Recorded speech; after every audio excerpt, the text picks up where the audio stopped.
imitating the wrap-up on the Butcher Benton package. I'm Lieutenant Dick Chasen. This hadn't been a routine case, and to find the answer, I've had to put a lot of little pieces together. It began on the day most cases can be called closed. It was the day before the butcher was to be executed. He was visited by his attorney, Paul Lowe, in the death house. It was at this first meeting the Butcher Benton case took its first switch. Well, that's it, Butcher. The evidence against you was so strong, the governor turned down your appeal. You're a rotten liar, Lowe. You started railroading me from the beginning of the trial.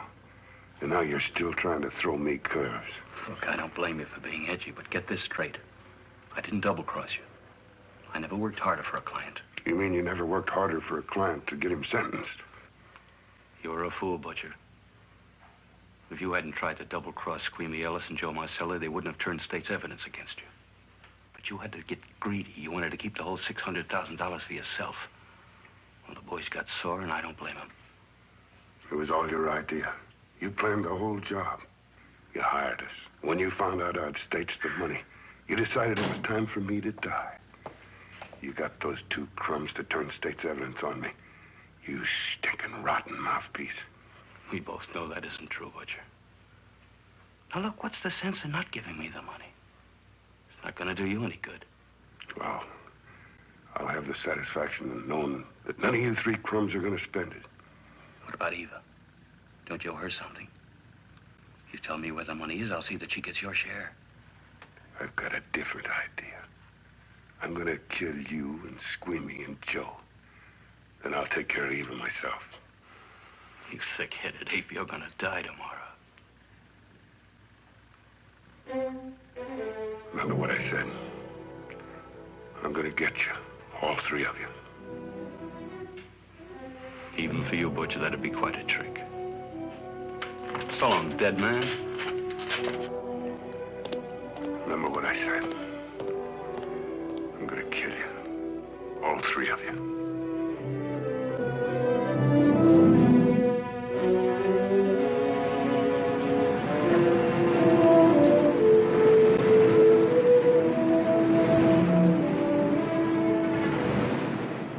Back in Los Angeles, two men sat in a bar room listening to a newscaster tell his headline story. He played up big the butcher's threat to kill Paul Lowe, Squeamy Ellis, and Joe Marcelli for their having turned state's evidence against him. Squeamy Ellis didn't seem happy over the butcher's threat. Neither did Joe Marcelli. But they had figured, once a dead man, always a dead man.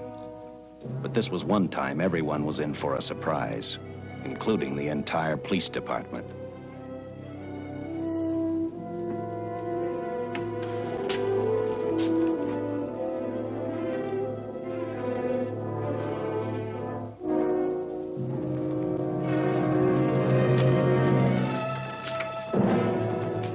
You seen the headlines, Captain? Teletype just came in from San Francisco.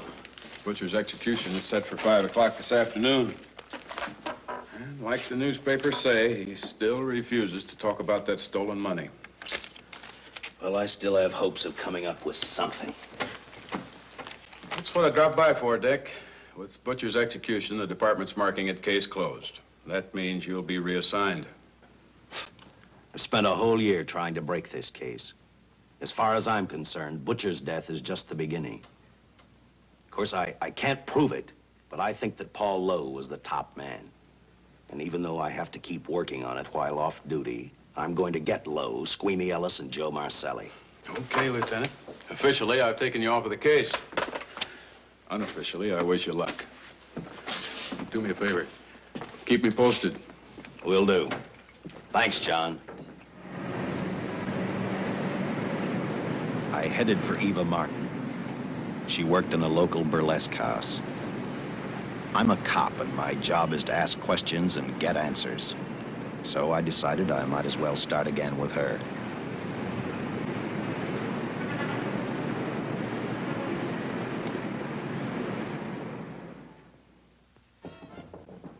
Come in.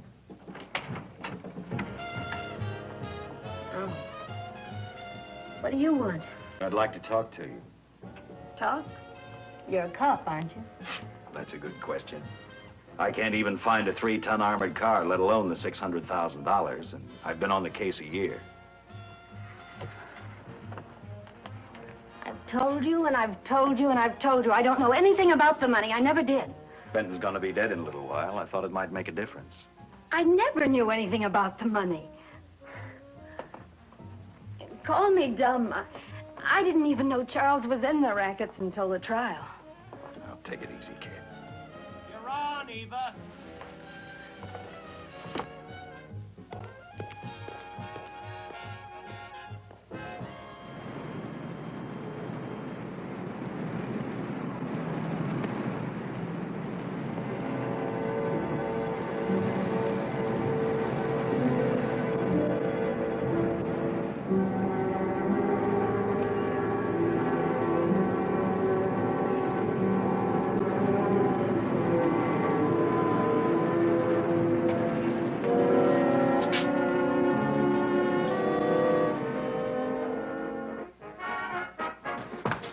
Honey, here's your wrap.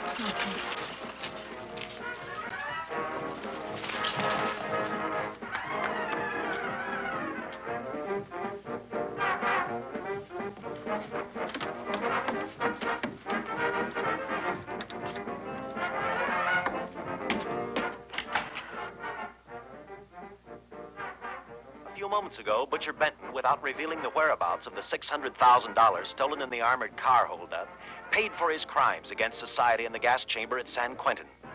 Now for a look at the international scene. Today... Come on, baby. Don't waste tears on Benton. I feel so badly about Charles. If I'd known, maybe I could have done something. How about a drink? We could both use one. No, I just can't drink while she's working, Paul. Boy, see.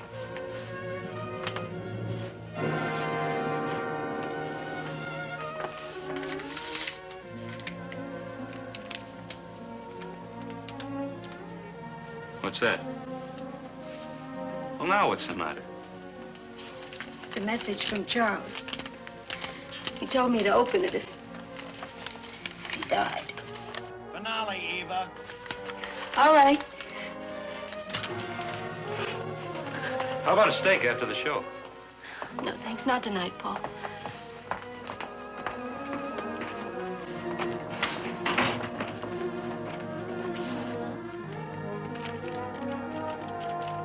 I didn't find out until much later, but Paul Lowe, in opening the letter the butcher had given Eva, found a map outlining a section of the city sewer system. And clearly identified was the spot where the butcher had hidden the stolen payroll. He replaced it with a $50 bill. I guess he figured $50 to gain $600,000 was not a bad day's work.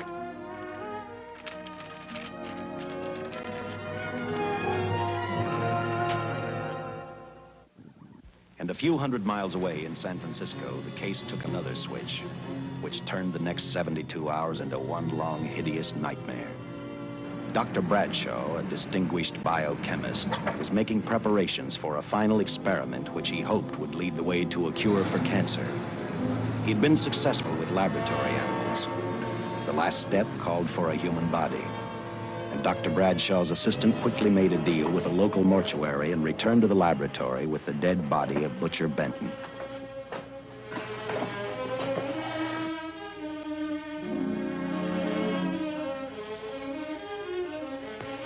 You made good time. Well, I didn't waste any. Any trouble? No, I just handed the money over and moved the body into your station wagon. That was that. Good. Get a syringe.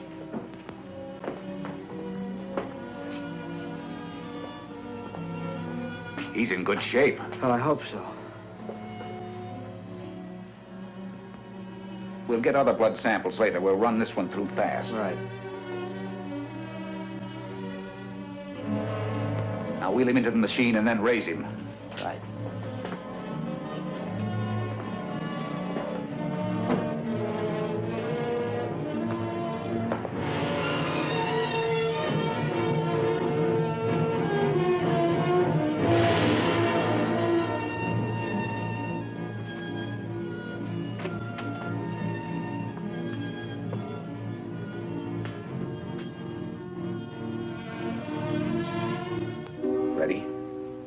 You mean you're going to give him 287,000 volts? Yes, yes. I'll get the fluoroscope set. We'll check with that before we start dissecting. Turn off the lights.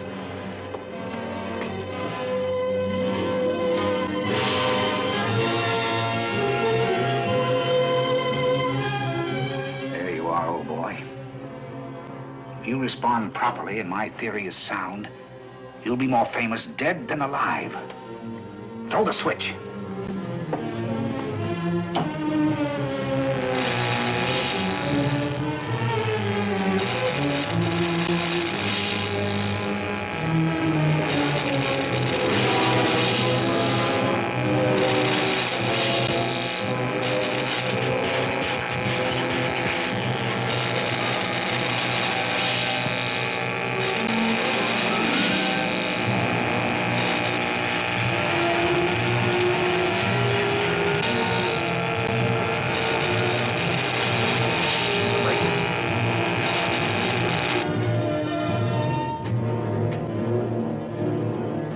Wait, I thought I saw a pulsation of the heart.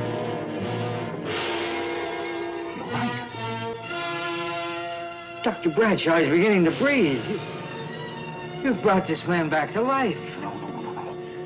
The heart muscle has simply responded to a terrific electrical shock, that's all. Yes, but it does prove that the cells still function. Dr. Bradshaw, he is alive. A shock reaction, it can't last. His cells are multiplying now, if your theory is right. We could keep that reaction going longer. But it's worth a try. Get the body out.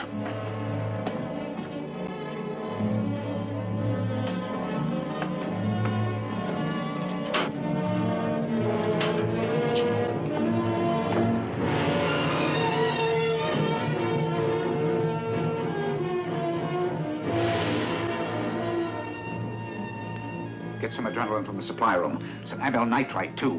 Hurry, hurry.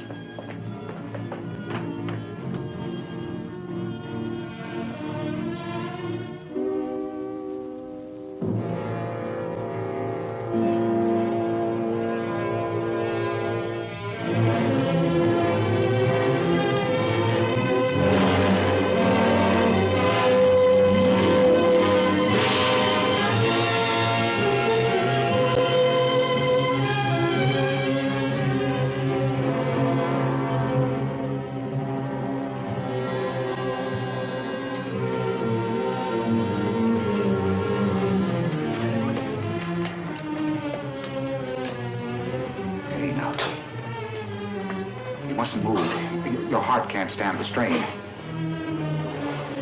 Now, you must lie still. Please, please. Easy now.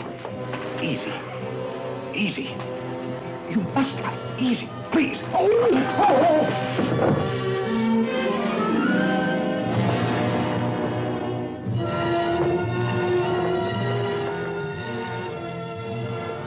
Dr. Bradshaw's experiment had given life back to the butcher.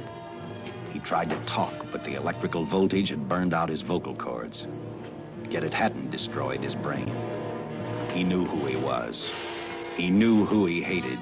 As he stumbled about the room, I think he thought only about one thing: kill Lowe, Squeamy, and Joe Marcelli. The tremendous electrical voltage that Dr. Bradshaw had given the butcher had increased his cellular structure to the point where he was no longer a man. Dr. Bradshaw's experiment had created a vicious, brutal animal with an almost inconceivable amount of strength. Dr. Bradshaw must have believed the butcher's regained life would last for only a few minutes. Therefore, instead of calling for help, the doctor decided to handle his creation alone. Now, easy, Benton. Just relax. I'm a doctor. I want to try to help you. Do you understand me? You're in my laboratory. The execution was carried out and you were declared dead. I tried an experiment on you and brought you back to life, although I didn't intend that. Now, you've had a great shock. Now, come and sit down. Now, be quiet. Now, come and sit down. Take it easy. That's the boy.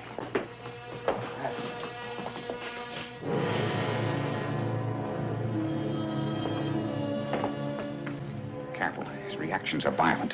How do you explain this? Each cell must have multiplied 100 times, perhaps thousands. His strength is unbelievable. No, it's too late for the amyl nitrite. I want to get some blood samples, make some tests on him, find out what's happened. Get me a syringe.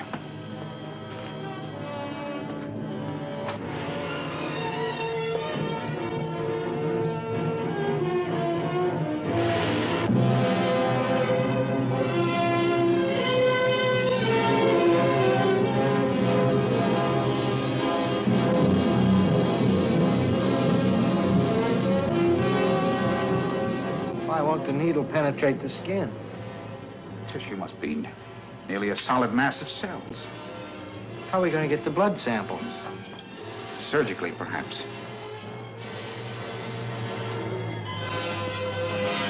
Now, take it easy. You can't leave here now. I'm responsible for your being alive.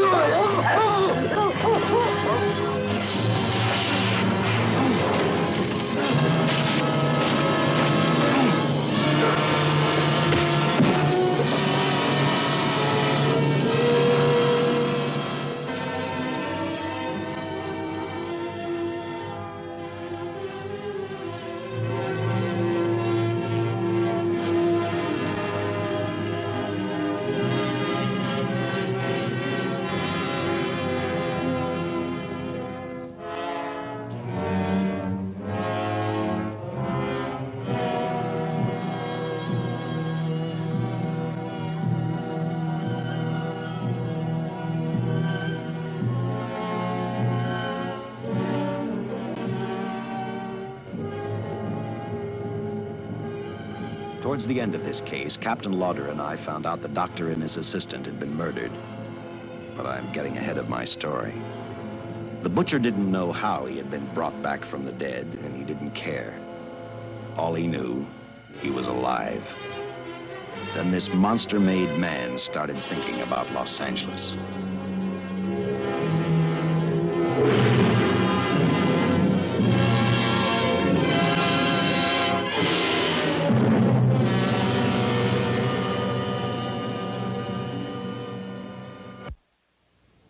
On that very night back in Los Angeles, I decided to stop playing detective for a little while.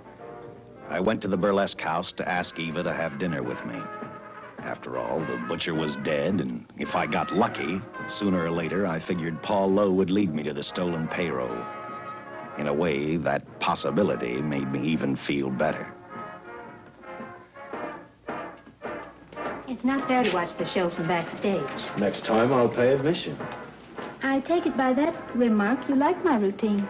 Yeah, you're pretty good. What I can't figure out, though, is why you stay in a place like this. It shouldn't be hard for someone like you to get a job in a class spot. If you weren't a detective, I'd be willing to bet with a line like that your next remark would be, how about dinner? Well, not exactly dinner, but a hamburger might be a good idea.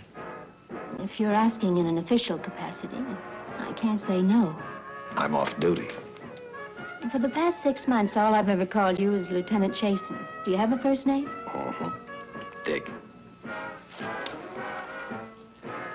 Give me 10 minutes for a quick change, because you just made yourself a date, Lieutenant. I mean, Dick.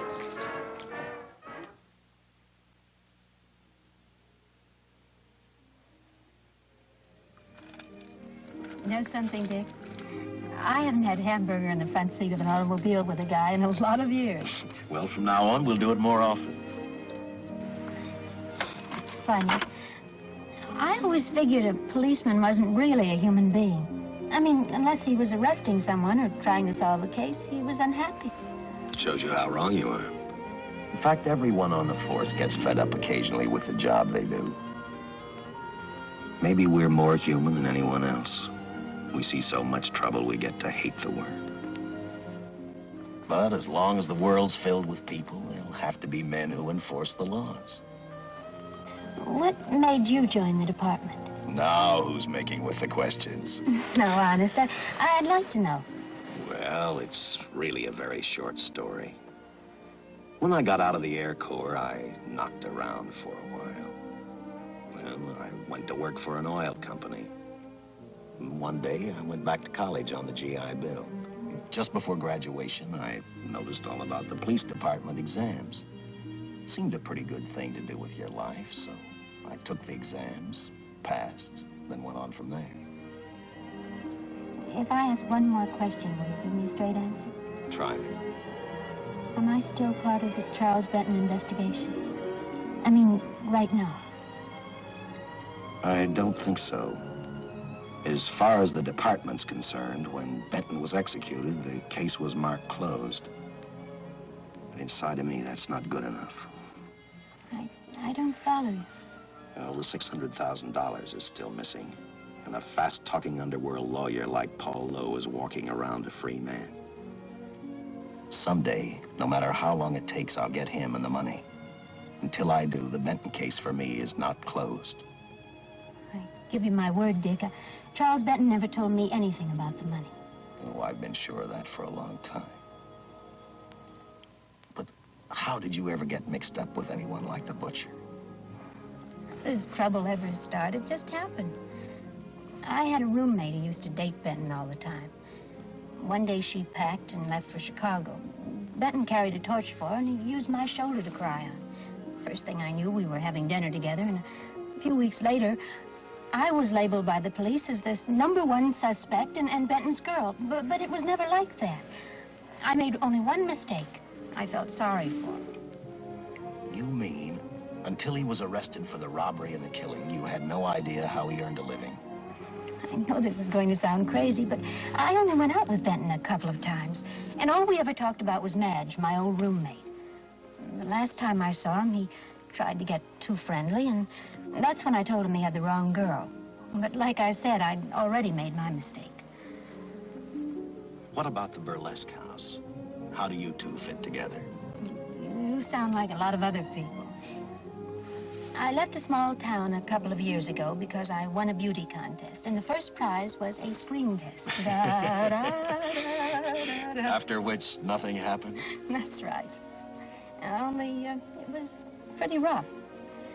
And then one day I read an ad about girls wanted for a burlesque show. I auditioned, and I got the job. You know something? It's like any other job. If you're looking for trouble, you can find it even in a schoolroom. Well, when the screen test didn't work out, though, why didn't you go on home? Well, first you have to have a home to go back to. My folks are dead, so Los Angeles was as good as any place else. I don't know about you, but I do 8 shows a day, and at this hour I'm bushed. I know what you mean. Mind if I drive you home? No. And I'll tell you something else. I haven't minded anything about tonight. Not even the hamburger. I kept playing tag with Lowe. He made 4 telephone calls. 3 of them didn't interest me, but one did. The one to Joe Marcelli. I watched Joe head for his meeting with Lowe, and for some unknown reason, I began to get the feeling that this case was finally about to explode in my favor.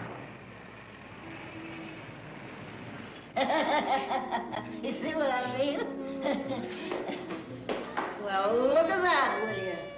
I see him stagger on 2 legs, but he's doing it on 4. Shut up, you flea bag. Well, look who's calling names. At least I ain't a squealer, a stoolie. I warned you before. All right, Harry, that's enough. I'll take care of him. I want to talk to him. Okay, Mr. Lowe. With any future business you've got with this psycho, take care of it upstairs in your office. He keeps showing around here, sooner or later he's going to get slugged, cripple or no cripple. All right, shut up, Joe. Sit down.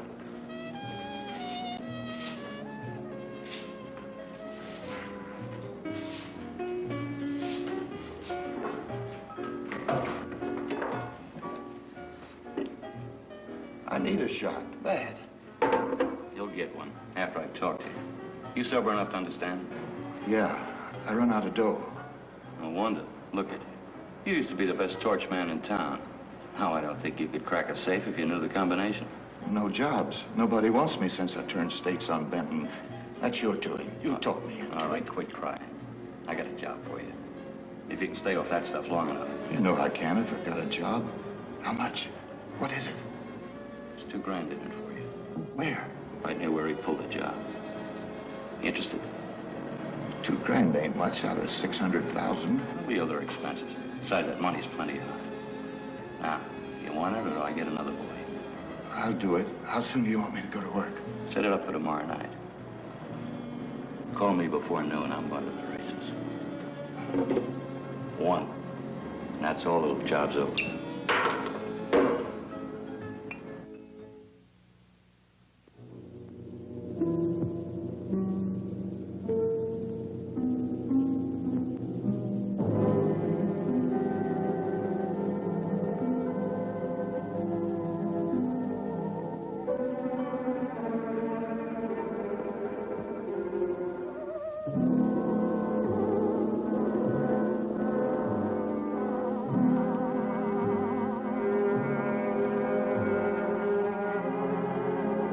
The butcher was walking slowly toward Los Angeles. He'd traveled through wooded hills to prevent being seen by anyone. Finally, he came to a quiet road. He stopped to get his bearings. And then he saw her. He saw something else. An automobile. For the butcher, that rang a bell. With a car, he knew by the next afternoon he'd be in Los Angeles in plenty of time to catch up with the 3 men who had double-crossed him.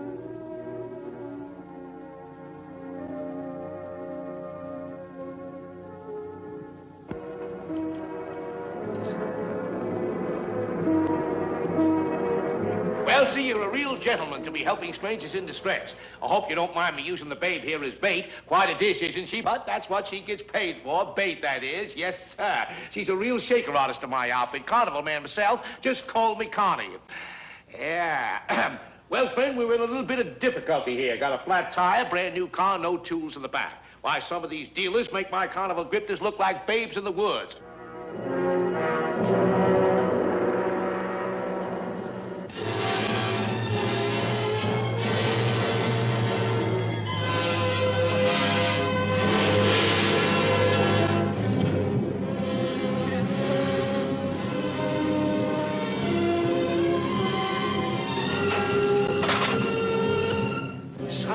Holy. Say, who you with, friend? Let it down. Let it down. No matter who you with, friend. Believe me, I can do better for both of us. I'll make a fortune for the both of us. Oh!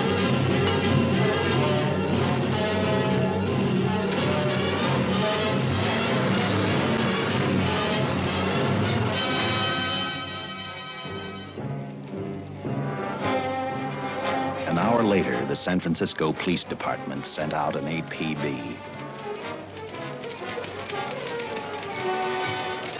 Squads were sent to various parts of the countryside.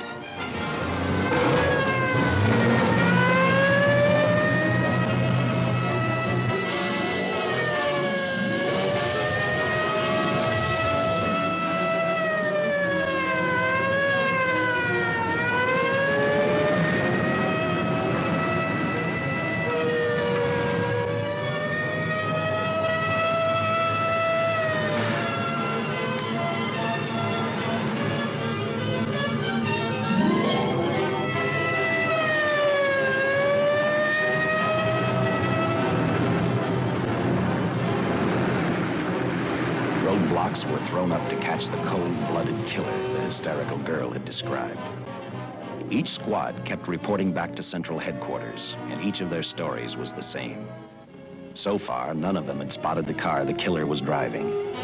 Orders were given to shoot to kill, because from the girls' further accounts, they realized they were dealing with a maniac.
I trust that this information will answer all of your questions. If I can be of any further service, let me know. Sincerely, J.I. Louder, Captain Police, L.A.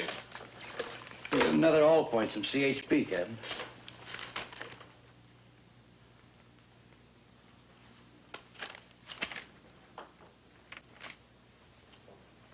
These reports sound like they come from a bunch of loonies. You sure do. There it is. Sergeant. Yeah. I want Lieutenant Chasen to look these over as soon as he comes in. All right, Captain.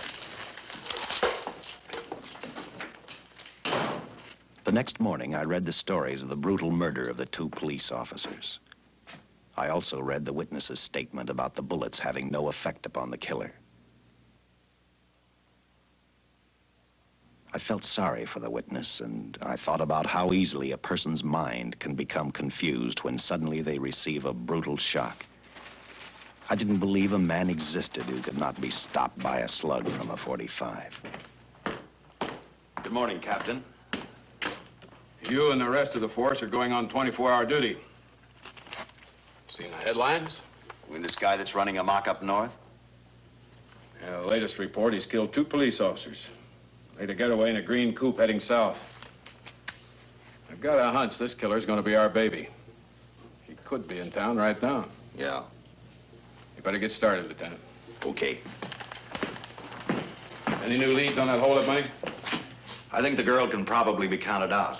If any of the others are wise, they're keeping mighty quiet. Let it ride for now. The whole force is going to be on the spot until we catch this killer. Newspapers will have a field day.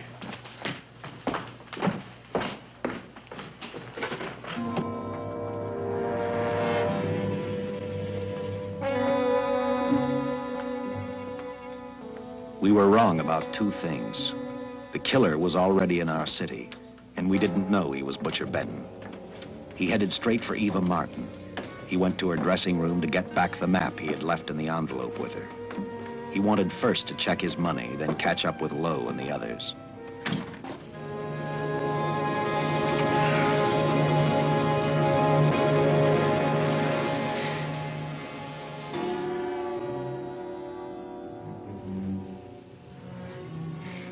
Can't be.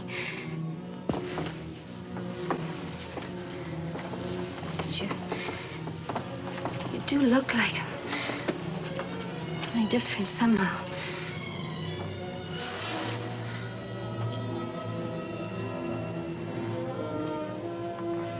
It is you.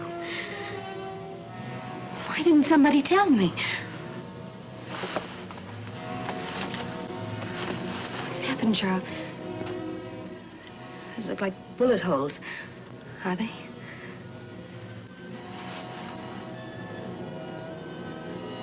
There isn't even a mark.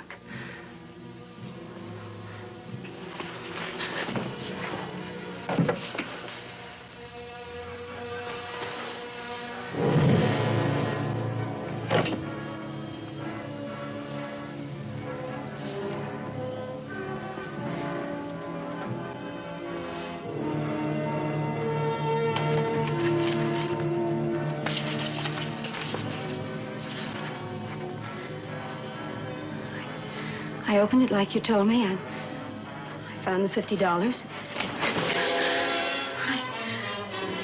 I didn't know why you left it. Oh, Paul didn't know why he was here.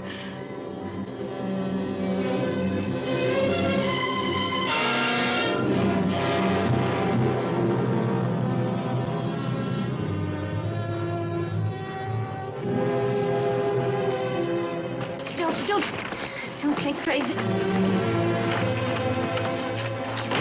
The name of Paul triggered his hate. He left her dressing room and started for Squeamy Ellis and Joe Marcelli's place.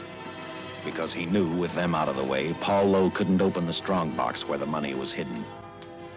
He thought of Squeamy and Joe first. He was saving Paul Lowe for last.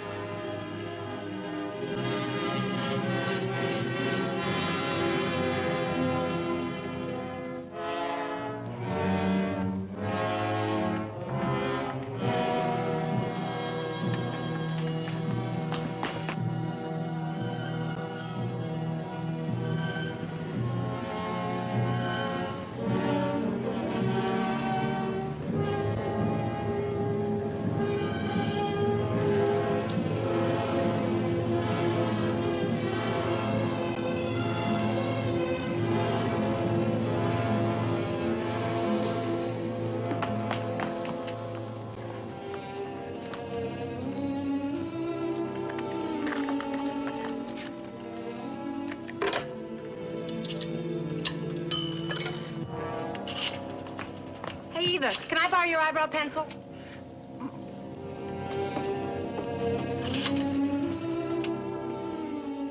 Operator, get me police headquarters.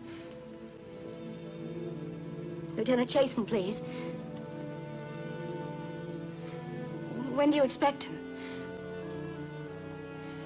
Well, tell him Charles Benton is alive, and even bullets can't stop him. I'm not crazy. Just say a friend of Charles. He'll know.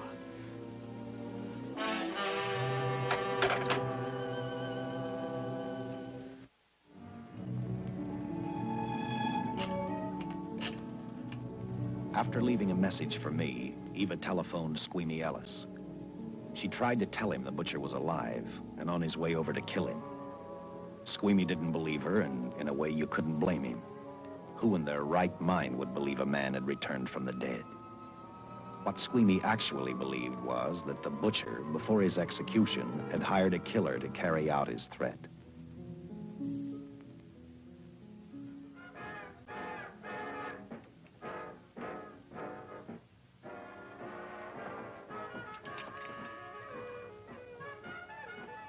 You sick?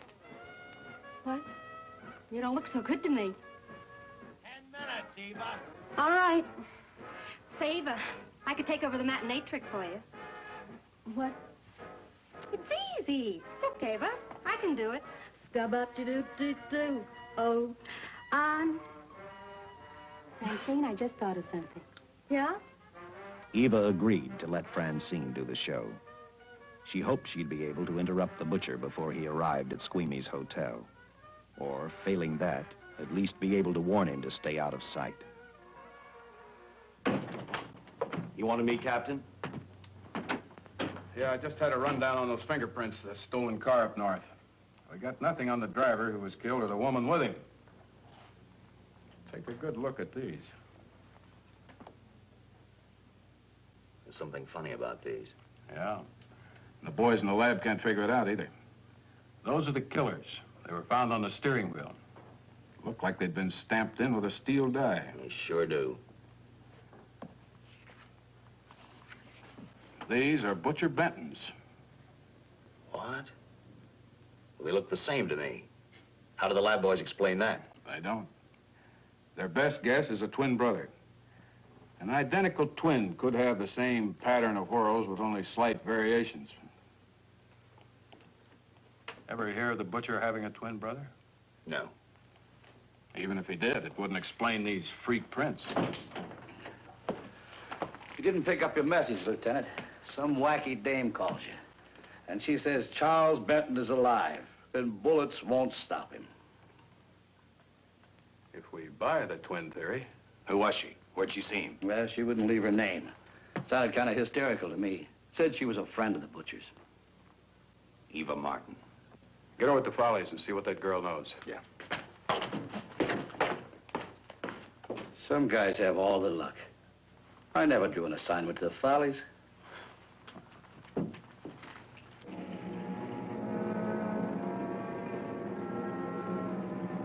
Meanwhile, the butcher headed for Squeamy's hotel. He didn't seem to be in any particular hurry. Actually, he seemed like any normal person, on his way to work or on his way home.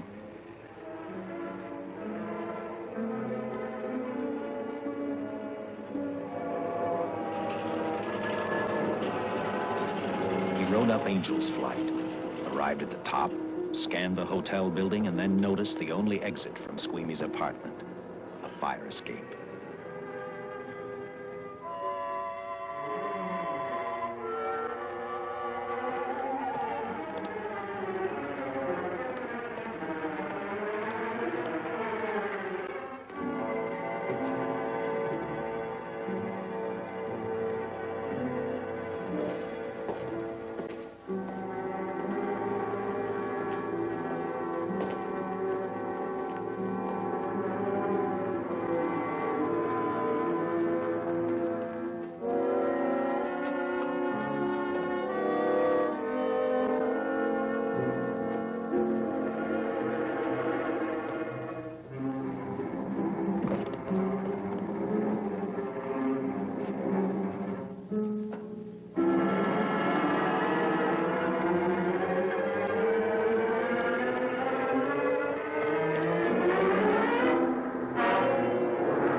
butcher was figuring his next step. And as he looked at the dead cop, he thought about Paul Lowe, the next man on his list. Seen Joe Marcelli? Not since last night when I told him I didn't want him around here no more. Give me a shot.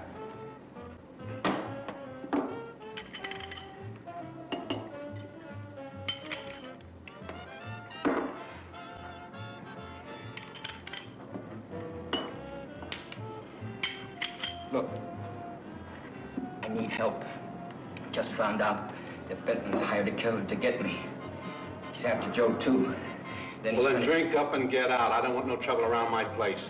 You're a real pal. Drink up and get out, I said.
Operator, get me the police.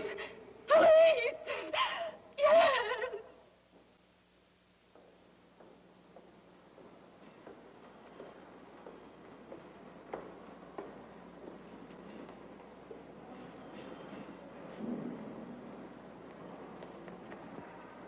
What's happened? A guy named Squeamy got thrown from the 5th floor. He's dead on a mackerel. Customer of mine. You mean Squeamy Ellis? Yeah, that's it. Just Squeamy. No one else was killed. Ain't one enough?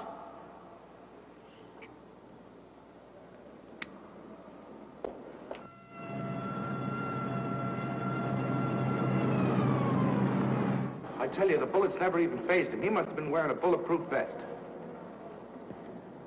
God help us when the papers get a hold of this. Keep an officer on duty here till you hear from me. We'll get a stakeout on Joe Marcelli. I'd like to talk to Joe. Lauder, I'm going to call San Quentin. Suppose Benton is alive. Every available man's been put on the case now. Yes, sir. All right. All right. Anything new? Report on Dr. Bradshaw, owner of the station wagon. The San Francisco police located his laboratory in the basement of an electrical power receiving station. Bradshaw, what's he know? He's dead. And another man, too, his assistant. The lab is a shambles. But now we're getting some action from San Francisco. Benton's body never arrived at the mortuary where it was supposed to go. An attendant there finally broke down, admitted he picked up some quick cash by handing the body over to a man he was unable to identify. The man was driving his station wagon. Blast it, man. The chief's on my neck, and the commissioners are on his, and the mayor's on theirs. Now, am I supposed to tell them that our killer is a dead man? They found a notebook in Bradshaw's lab. It ties his experiments in with a Professor Dwiggins at Caltech. I hope to hear from Dwiggins soon. Captain, report from the valley on a hysterical woman. Reports the presence of the killer. There's the location. Let's go.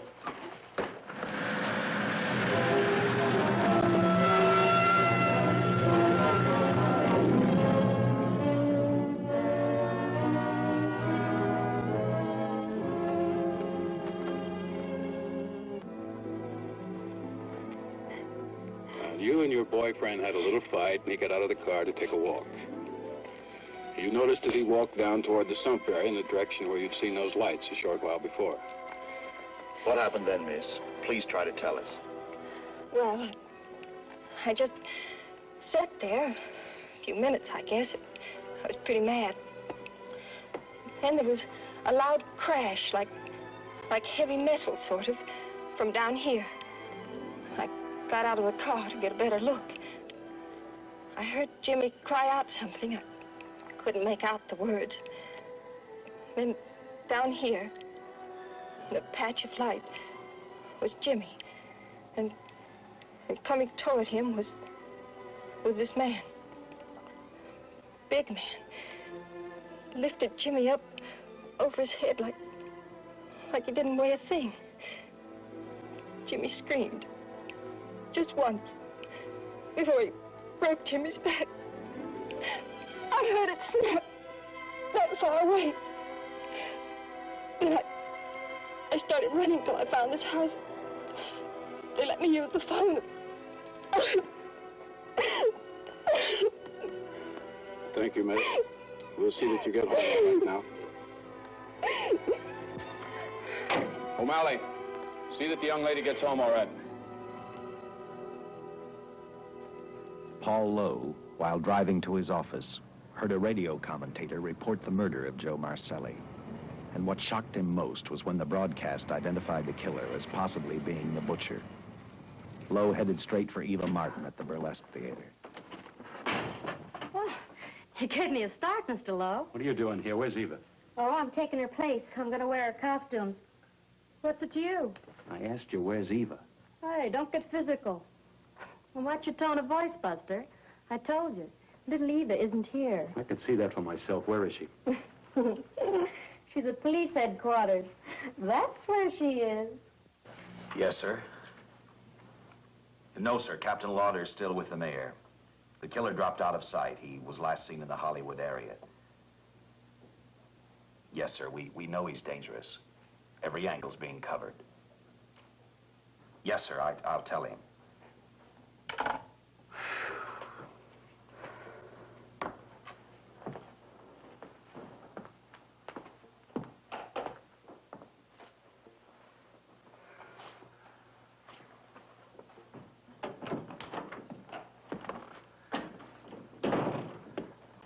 Here, see how these fit. Low heels. I'm sorry. It's the best our wardrobe department can afford. Any idea how soon the captain will be back? Now, look, I'm going to see the captain. I'll have to wait here all night. Paul. Paul, Charles killed Squeamy and Joe. Joe, too? Benton? He's alive. I saw him, but nobody will believe me. I'm checking it. My guess is whoever killed them is on the trail of the money, Lowe. Now, maybe you better start talking if you know anything about it. I don't know anything. Did the butcher have a brother? No brother. It was Charles. I saw the tattoo on his arm. Look, I demand police protection. Where's the money, Lowe? You heard me. I demand protection. I know my rights. We put stakeouts on your office and home. Well, that's not enough. It's enough as far as we're concerned.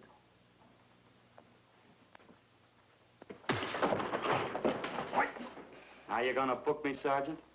Then throw away the key.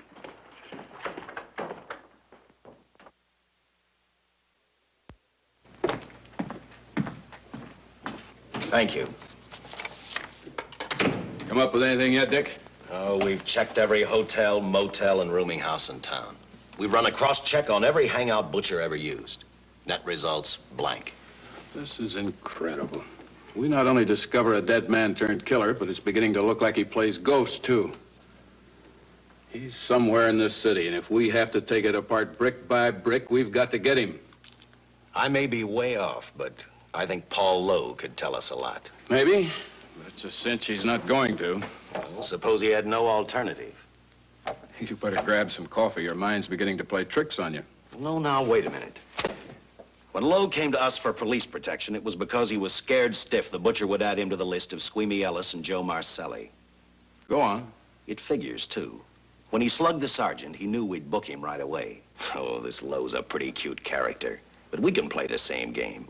You mean we'll threaten to release him? Well, not exactly. You tell him you realize that he was excited, that throwing the punch was accidental. Tell him we're not going to make a charge, that he's completely released. Lieutenant, you know we can't do that. Lowell made his first mistake when he hit the sergeant, and that'll get him a year. As far as the department's concerned, at least it's a small victory. If my hunch is right, Lowe won't want to be on the streets with the Butcher looking for him. And he may talk, and talk a lot. Enough maybe for us to get rid of him permanently. Even lead us to the Butcher. If he's frightened enough, that might work. But if it doesn't... No, Dick, I'm not going to release him. I want him out of my way so bad I can taste it, but not bad enough to be responsible for getting him killed. The good thing about that, Captain, is the fact we know it, but Lowe doesn't. Let's give it a try. All right, Lowe. Come on out. I think you'll find everything in there. You're free to go, Mr. Lowell. Wait a minute. Who do you think you're kidding? You arrested me for assaulting an officer. Court, I'll plead guilty. With luck, I might get off with 6 months. For a lawyer, you're forgetting a very important point. If no charge is made, there's no trial. It was a tough day for everyone. We figured your nerves were on edge, and when you threw the punch, you didn't know what you were doing. I've squared everything with the sergeant. It's all over, all forgotten. Yeah? Why'd you bring a stenographer? Simply because I wanted a record of our conversation at the time of your release. Okay, Lowe, let's go. Oh, wait a minute. Once out on those streets and I'm a dead man. You let me go, you'll be responsible for murder. Oh, come off it, Lowe. You're imagining things. You know the Butcher threatened to kill me. You set me free, he'll do it. Well, that's just a risk we'll have to take. But the way I look at it, Mr. Lowell, you'll be okay. Look, Captain, I'll make a deal with you. You keep me here, and I'll tell you how to recover the money. Maybe even catch the Butcher. No deals, Lowell. You'd probably tell us anything just to stall for time. Come on, let's get out of here. Now, wait a minute. All right. I'll tell you the truth. Start taking this down. I, Paul Lowe, hired Butcher Benton, Squeamy Ellis, and Joe Marcelli to pull off the armored car holdup. And then Lowe continued with his confession. He told us about finding the map.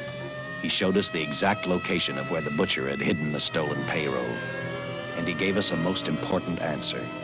The explanation as to how the Butcher was able to elude detection.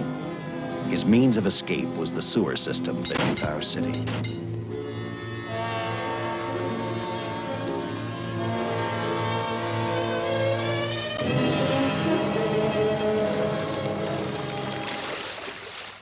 The department went to work fast. Every police squad in the city was detailed to cover a specific area. Every entrance and exit to the Los Angeles city sewer system of 700 miles was covered. Captain Lauder and I, along with several other squads, headed for the entrance where, according to the map, Butcher had hidden the money. Our job was to stop him, And that made me think of one specific question. When we found him, could this monster be stopped? I, for one, wasn't sure.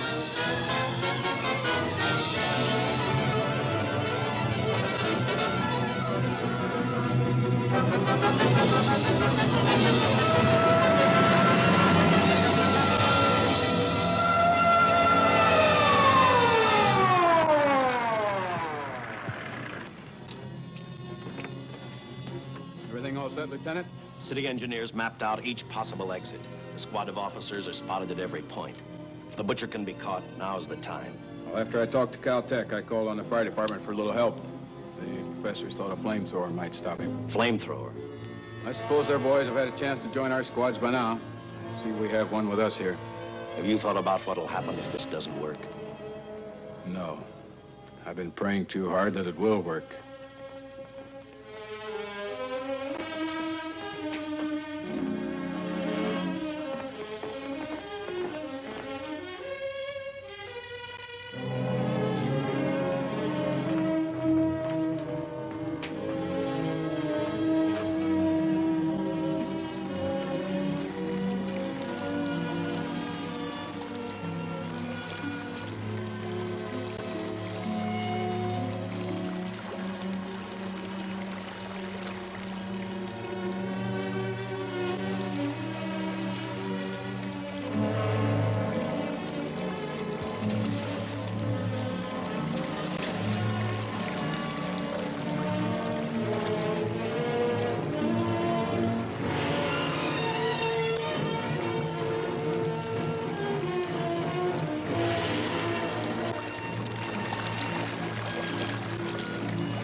This is where we split up. I'll go straight ahead.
If this map's right, we're off our course. You'll have to backtrack.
Let him have it.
And the tremendous shock of electricity that brought the butcher back to life destroyed him.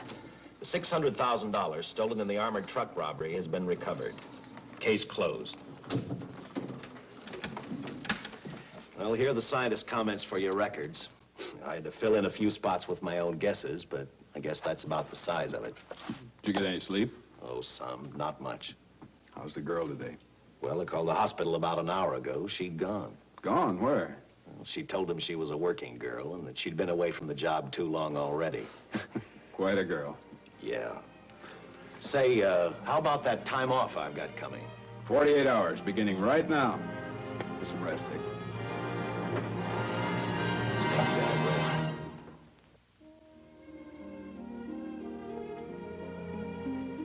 know something, Dick? The past 72 hours seem like a bad dream. That rest in the hospital today really gave me a new lease on life. Now that it's over, I can't believe it actually happened. The important thing is to remember it is all over. I suppose you'll be assigned to another case. I'll have to give up hamburgers in the front seat of the car for steaks in a restaurant. No. I've thought about that. In fact, I decided to do something about it. I started by talking the captain into a short holiday. And just about an hour ago, I got you fired. What? What did you do that for? I figured that being my wife would take up all of your time. Even if I wanted to say no, I couldn't. You're not supposed to say no to a detective. I figured that, too.